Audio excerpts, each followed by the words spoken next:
Hi everyone, Harry here to talk in more detail about what you're probably hearing on different cable channels and reading was certainly the biggest blow struck by Todd Blanche in the cross-examination of Michael Cohen shortly before lunch yesterday, Thursday. What exactly was it and how big was it? How much should it matter? You have a range of opinion here. You have people on CNN saying it's basically reasonable doubt in and of itself and the whole prosecution case was tubed. You have others saying, it's a glancing blow. Let me just describe it more plainly. All right. So we have a whole chronology where Cohen testifies about different calls keeping Trump in the loop about what was happening. But remember that Trump's first plan was to stall until after the election. That is in and of itself strong proof of the purpose of the payoff being about the election, nothing to do with Melania. But so Cohen does different stratagems to just kind of stall Davidson, the attorney for Stormy. But on a critical Friday, shortly before the transaction went through on October 27th, 2016, days before the election, Davidson says, look, we're through. My client has canceled the contract. She's going to the Daily Mail. They're going to pay her for it, et cetera. And that induces the panic in Cohen, who scrambles like crazy, tries to get David Pecker to pay. NFW says, Pecker, you didn't even pay me back for McDougal. Tries to get Weisselberg to pay. No, I'm sorry, I'm paying for my grandchildren's education, et cetera. And decides he's got to pay and has to pay by this kind of device of using his home equity loan, opens a new account, and the part of the idea there is so his wife isn't aware of it and doesn't question it. Okay, all that activity happens on October 26th from the whole scramble to open it and fund it. And then the morning of October 27th is when it is transferred to Davidson. But by the 24th of October, when this critical phone call happens, he has, concluded they've got to play ball and they've got to get the money to Davidson. All right. He testifies on direct, and there is some prosecutorial malpractice or failure to properly prepare, I think, that really is in play here. But he testifies on direct. They've got all the phone records. And he says, here's a call on October 24th to Keith Schiller. That wasn't to Keith Schiller, says Michael Cohen. Rather, that was to Trump, just, telling him everything's good. We've got it under control. And, that's, elliptical. And he doesn't say, he lays it all out. He does initially take care of things and then Trump ratifies it. But that's his testimony on direct, walking through it. Now, there's a series of calls and conversations that keep Trump in the loop, but this is a fairly big one. And the main point is that the call is to Keith Schiller, and Cohen testifies without hesitation that was a call really to Trump to tell him about Stormy Daniels. Here's the problem. The defense covered, this is their sort of best work in preparation for cross-examination and best blow landed in cross-examination, because it turns out there's a lot of texts. It's not clear if the prosecution was even on top of these or had put two and two together, but they surely should have.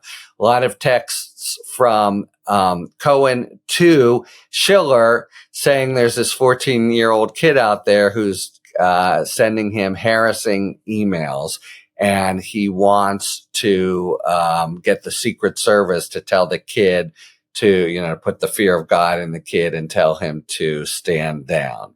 And there are these texts, and they proceed the phone call in question, which is 90 seconds long, on the 24th.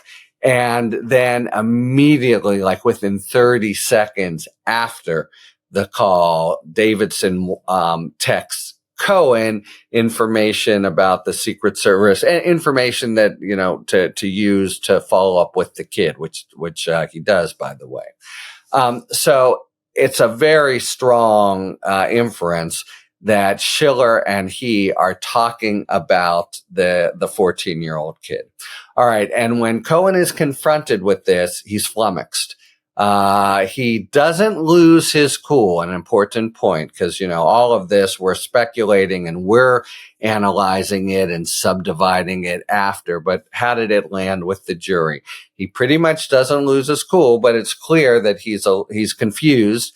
And he says, well, I know I talked to Trump, so I must have spoken about both things. And Blanche at that point seizes the initiative and says, no, that's a lie, isn't it? And raises his voice. And then again he says, no, I think that's what it was. So the jury doesn't want to know what you think, which to my mind is something of snatching defeat from the jaws of victory. It's a really stupid thing for an attorney to say what the jury wants to hear or not hear. And when you're the jury sitting there, you think, maybe I do want to hear it, or it's not to you to say what I don't want to hear. But so let's kind of give it both vantage points. So there are some, and these are respected, it's a bona fide dispute among experienced and respected commentators who say, look, it's a glancing blow. It makes sense that Cohen wouldn't remember years after some harassing call from a 14-year-old kid, and would remember what he told Trump. Moreover, we know how he talks to Trump, and how Trump wants to be spoken to. Just basically, boss, everything's okay. I've got it taken care of. So that's quite consistent with having the dual content of the call that Cohen retreats to. Cohen basically keeps his cool. And Blanche signals this is blood in the water, but does the jury really buy it or not? So that's the glancing blow hypothesis. And I was not in the courtroom on Thursday, so I can't give my own sort of, really nuanced subjective sense of the jury, et cetera. But the disaster cases ruined hypothesis is, look, they totally caught him. He had asserted on direct, not just that he talked to Trump, but that it was not a call to Schiller. That was really a bad mistake of the DA to let that happen, and not, there's questions, and different prosecutors will do differently how much you sort of inform a defendant about what else is around. But to have him testify, it's not a call to Schiller when this text record is out there. Either they miss it or they decide to keep it in the dark. Either way, they disserved him and the case. But anyway, so he says this isn't to Schiller. This is me calling Trump. And so the first thing in the cross was, so you say this wasn't to Schiller? Yes, it wasn't to Schiller. And then Blanche springs the rest on him. So it looks like a pretty big pulling out the rug from under this call. Now it's simply one call. And it doesn't, of course, there's a lot out there that the deal happens and Trump is told and Trump is in the loop. But this is the sort of thing that is manna from heaven for defendants, because they can, the idea is they can just run with it for all it's worth and say, look, this is a key call, and he basically made this up to you. What else is out there? You also know that he lies to courts. He lies to Congress. He'll lie all the time. We also know he's got it in for Trump. You also know he wanted to, all these things. here's one tangible mistake that they can really try to, rip open a seam of the whole case. So to some people's view, this is a, the sort of number one opening for a reasonable doubt argument that defense has gotten so far. So it's important to understand it's going to be a big part of summation, and I wanted to sort of explain why there are differing points of view.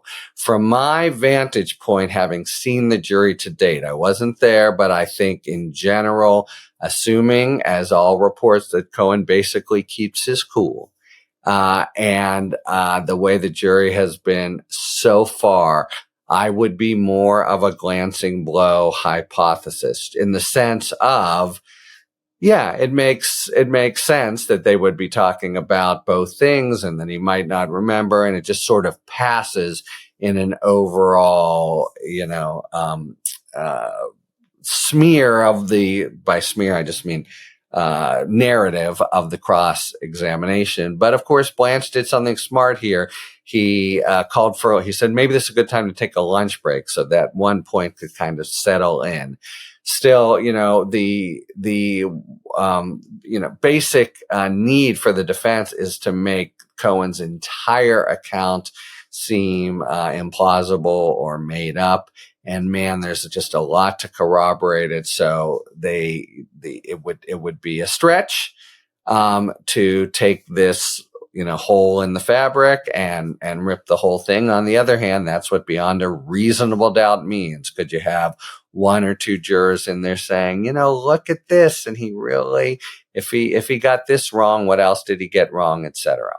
So we'll get a sense of what the parties think by how the DA handles this on redirect. Does the DA just kind of smush over it fairly quickly, or kind of really lay it out, maybe even explain how, trying to, it's a little hard in questioning how the DA hadn't prepared Cohen for this, or if the DA can take the blame. But we'll get a sense of that. And then, of course, is it, the whole centerpiece of the closing summation, which in New York, the defense will go first, different from the federal system. The judge going to try to do it on Tuesday. It'll depend a lot on what happens Monday, but defense will go first, and then prosecution, and that's all. Just each of them has, say, three hours or so. And will this be the centerpiece? Possibly. And if so, now you know why, and the whole differing points of view about what was, by any account, a good moment, the best moment for the defense in the cross-examination of the key star witness in the case, Michael Cohen. Talk to you later. Thanks for tuning in. If you enjoyed this video and other Talking Feds content, please take a second to like and subscribe. Talk to you later.